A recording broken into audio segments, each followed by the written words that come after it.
Good evening. My name is Kadaria Ahmed, and this is Straight Talk.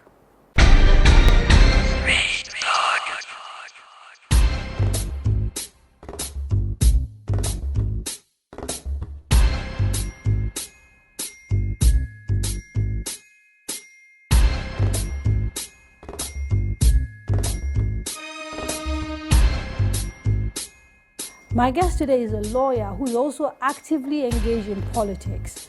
Born 35 years ago, he graduated from the University of Abuja and proceeded to the United States, where he obtained a master's degree in international law, diplomacy and communications from Webster University in St. Louis, Missouri. Shortly after returning home, he founded a voluntary teaching organization called teachfornigeria.org, where privileged young people commit time every week to teach a particular subject in a public school near them. He is the founder of the All Progressives Youth Forum, a group that was instrumental in mobilizing young people to participate in what has been described as a historic electoral victory for the APC. Recently, my guest was appointed to the party's board of trustees. On Straight Talk today, I'm very pleased to have with me Mr. Ismaeel Ahmed. Mr. Ismaeel, welcome to Straight Talk. Thank you for having me. Congratulations on your appointment to the board of trustees for the APC. Thank you. In real terms, what does this entail? Well, I think it's historic, just like the election of 2015, because this is the first time a board of trustees of any political party, as far as I know, in this country, that's having young people below a certain age bracket that are members of the board of trustees. And the board of trustees is supposed to be the conscience of the party, and as enshrined in the constitution of the party is the highest advisory body that is supposed to settle disputes and hold in trust the assets of the party and give the party direction and ratify major decisions of the party. So it's actually a big deal. Apart from you, there are two other young people that have been named to this particular board. Given the role that young people played in getting the APC elected, are you satisfied with 3 out of 50? Well, these are 3 young people representing young people. Yes, representing the who, youth. According to the demographics of Nigeria, are sort of the largest chunk these are of people in the country. Representing the youth. The board of trustees, like I said, is usually for older people who are more mature and more experienced in the game of politics. It's not a place to display youthful exuberance. It's not about aluta. It's not about activism. No, it's about this refreshing participation that comes from experience and years of knowledge. So this is the first time that a political party is saying, you know what, the young people have come of age and they're thinking. They may not have the years of experience that we have, but they have the innovative knowledge and ideas that is needed even in the board of trustees. And then it's only fair. So you're happy, you think 3 is a good number, that's what you're saying? I think it's fair. Outside this particular appointment, are we going to see young people represented at the national level in this particular government? Absolutely. You're sure about that? Yeah, absolutely. In what sort of capacity? I don't know yet, but I know the young people are not going to be disappointed. The president said that himself. Now, at the APC convention in 2013, during your speech, you said, and I quote, "The youths are the energetic constituency ready to flood this party, but we're not here as servants, but as partners. We're not here to work for you." This is speaking to all the APC members. "We're here to work with you. We will help build the party so that together we can rebuild this country. We are poised to take part in remaking this country so that we may take charge in driving it." Do you feel confident that the APC will allow young people to take charge in driving this country forward? I think they already are doing that. And I think, like I've said... How? Well, in many respects, I think like I said in that speech, that speech was in the beginning of APC, before APC was actually formed. It was during the merger. Okay, no, I think it was the first It was the meeting. first convention Yeah, in exactly, the March, first if I remember, March, absolutely. 2013. So, what I basically was driving at was I was talking to the older people in the room, and I was telling them that look, we're here to take part, to take charge, and gone are those days when we'll say we're here for you to be we're here for you to be used by you for any kind of political convenience, but we'll take part in building this political party so that ultimately we hope that we'll take charge in driving it. I think young people participated in an incredible way in this election, independently, without being allowed to do so. We didn't have to wait for someone to allow us.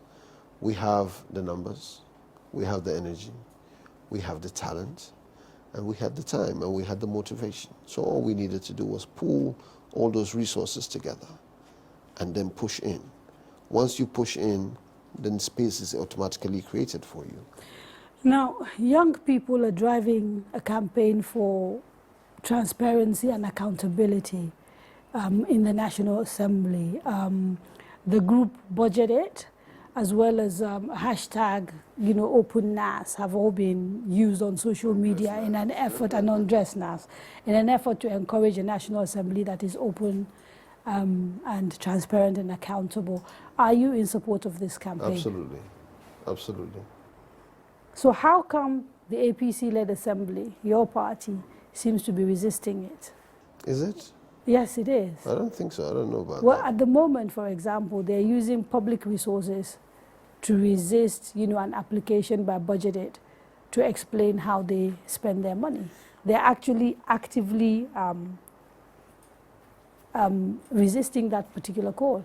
Well, I think some of the legislators feel. Now, I'm not speaking for them. I'm not holding any brief. I don't know much about this, so I can't pretend to know. But I do know that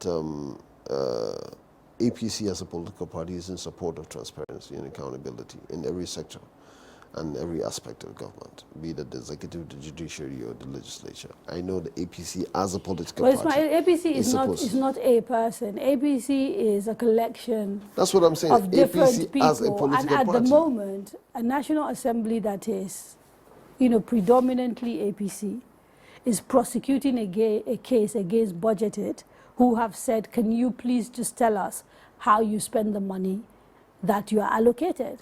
And this is an assembly led by the APC. Well, I do know that the Senate President, for example, and the Speaker have all promised to set up committees to review the allowances that come to National Assembly members. So I don't know about prosecuting. No, before you start reviewing, how about first just letting people know what it is exactly you get, how it is spent? But that's the start of transparency. No, but I'm sure that's not a decision the Senate President or the Speaker can just unilaterally take on their own just because they're APC members. This is a house.